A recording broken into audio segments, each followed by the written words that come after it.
లోక్సభలో ప్రతిపక్ష నేత రాహుల్ గాంధీ ఎట్టకేలకు హైడ్రోజన్ బాంబు పేల్చారు.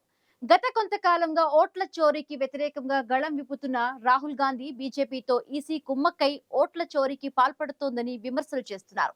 హర్యానాలో ఓట్ల చోరీ జరిగినట్లు తమ పార్టీ వద్ద ఆధారాలు ఉన్నాయన్న రాహుల్ హైడ్రోజన్ బాంబు పేరుతో ఫైల్స్ ను బయటపెట్టారు. రాహుల్ హైడ్రోజన్ బాంబు పేల్చడంతో ఇప్పుడు ఓట్ల చోరీ అంశం దేశ రాజకీయాల్లో మరొకసారి చర్చనీయాంశంగా మారింది.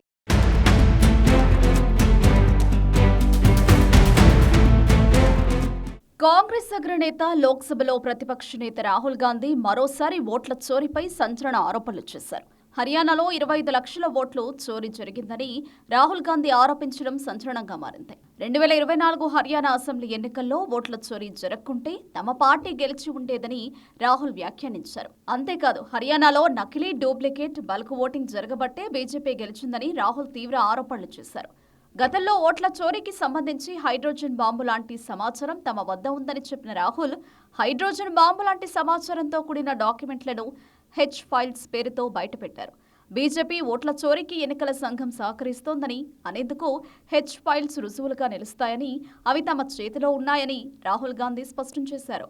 కేంద్ర ఎన్నికల ప్రధాన కమిషనర్తో పాటు 2 కమిషనర్లు బీజేపీతో చేతులు కలిపి హర్యానాలో ఆ పార్టీని గెలిపించారని లోక్సభలో ప్రతిపక్ష నేత రాహుల్ గాంధీ ఆరోపించారు. ఎన్నికల అధికారులే ప్రధాని మోదీతో పొత్తు పెట్టుకున్నారని రాహుల్ సంచలన ఆరోపణలు చేశారు.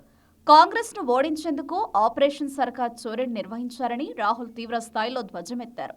ఓట్ల చోరీ అంశాన్ని సీరియస్గా తీసుకోవాలని జన్జీ యువతకు రాహుల్ పిలుపునిచ్చారు. ఓట్ల చోరీ ద్వారా జన్జీ నుంచి భవిష్యత్తును లాక్కుంటున్నారని రాహుల్ ఆరోపించారు. ఇళ్లు లేని వాళ్లకు ఇంటి నెంబర్గా 0ను కేటాయిస్తారని, దేశ ప్రజలకు సీఈసీ జ్ఞానేష్ కుమార్ అబద్ధాలు చెప్తున్నారని, ఆ ఇళ్ల పేరుతో ఏం జరుగుతుందో ఇప్పుడు అందరికీ తెలిసిపోయిందని రాహుల్ పేర్కొన్నారు. డూప్లికేట్ ఓట్లను ఎందుకు తొలగించడం లేదని ఈసీని రాహుల్ ప్రశ్నించారు. ఒకవేళ వాటిని తొలగిస్తే ఎన్నికల్లో సరైన ఫలితం వస్తుందని రాహుల్ అభిప్రాయపడ్డారు.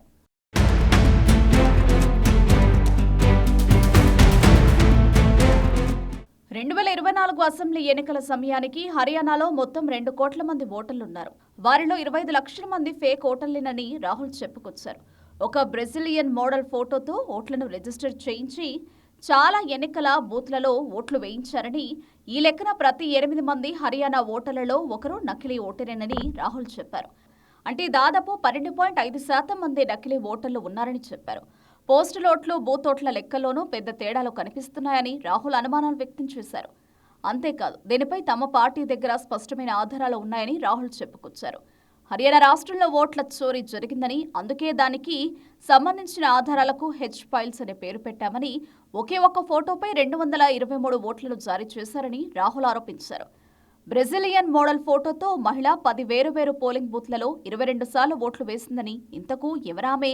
ఆమె ఓట్లు వేసిన అసెంబ్లీ స్థానంలో కాంగ్రెస్ 22,000 ఓట్ల తేడాతో ఓడిపోయిందని, ఇలాంటి ఓట్లు హర్యానాలో 25 లక్షలున్నాయని రాహుల్ గాంధీ వివరించారు. హర్యానాలో ఏదో ఒక్క అసెంబ్లీ నియోజకవర్గానికి ఓట్ల చోరీ ఉదంతం పరిమితం కాలేదని, తమకు అనుమానం కలుగుతోందని చెప్పిన రాహుల్ గాంధీ, ఈ వ్యవహారం రాష్ట్రాల స్థాయిలో, జాతీయ స్థాయిలోనూ జరిగి ఉండొచ్చని అనుమానాలు వ్యక్తం చేశారు. ఏదో అనుమానాస్పదంగా జరుగుతోందని, హర్యానాలోని తమ అభ్యర్థుల నుంచి 2024 అసెంబ్లీ ఎన్నికల సమయంలో సమాచారం వచ్చిందన్న రాహుల్, వాళ్లందరి అంచనాలు, అనుమానాలు నిజమని చివరకు తేలిందన్నారు.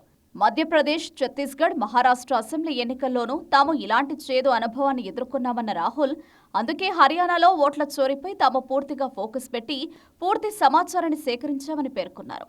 ఓట్ల చోరీ వల్లే తాము గెలవాల్సిన హర్యానాను కోల్పోయామని రాహుల్ ఆరోపించారు.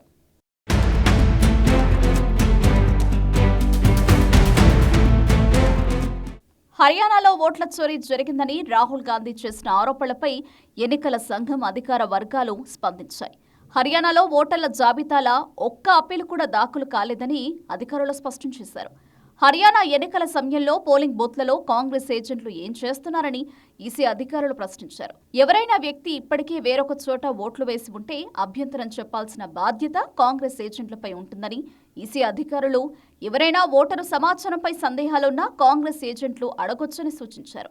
ప్రత్యేక ఓటర్ల జాబితా సమగ్ర సవరణ ప్రక్రియపై వైఖరి ఏమిటో స్పష్టం చేయాలని రాహుల్ గాంధీని ఈసీ కోరింది. దేశ పౌరసత్వాన్ని తనిఖీ చేస్తూనే డూప్లికేట్ ఓటర్లు, చనిపోయిన ఓటర్లు, వలస వెళ్లిపోయిన ఓటర్ల పేర్లను ఓటర్ల జాబితాల నుంచి తొలగించడంలో తప్పేముందని ఎన్నికల సంఘం ప్రశ్నించింది. ఈ ప్రక్రియను కూడా రాహుల్ గాంధీ వ్యతిరేకిస్తున్నారా అని ఎన్నికల సంఘం నిలదీసింది.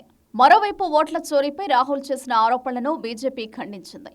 రాహుల్ అర్థం లేని మాటలు మాట్లాడుతున్నారని, అవన్నీ అవాస్తవాలని కేంద్ర మంత్రి కిరణ్ రిజిజు అన్నారు. కాంగ్రెస్ వైఫల్యాలను దాచుకోవడానికి ఇలాంటి తప్పుడు వాదనలు చేస్తున్నారని కిరణ్ ఆరోపించారు. ప్రజాస్వామ్యాన్ని కించపరచడానికి ఎన్నికల కమిషన్పై రాహుల్ ప్రశ్నలు లేవనెత్తుతున్నారని తెలిపిన కిరణ్ రిజిజు, రాహుల్ నాయకుడిగా ఉన్నంతకాలం కాంగ్రెస్ గెలవలేదని సొంత పార్టీ నేతలే చెప్తున్నారని ఎద్దేవా చేశారు. బీజేపీ, ఈసీ కలిసి ఓట్ల చోరీకి పాల్పడ్డారంటూ రాహుల్ చేసిన వ్యాఖ్యలను కిరణ్ తప్పుపట్టారు.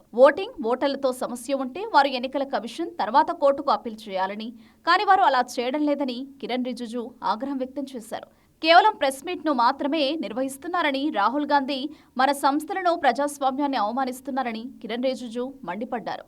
రాహుల్ గాంధీ తన వైఫల్యాలను దాచిపెట్టడానికే ప్రెస్ మీటింగ్ ఉద్దేశమని కేంద్ర మంత్రి కిరణ్ రిజిజు తీవ్ర స్థాయిలో విమర్శలు గుప్పించారు.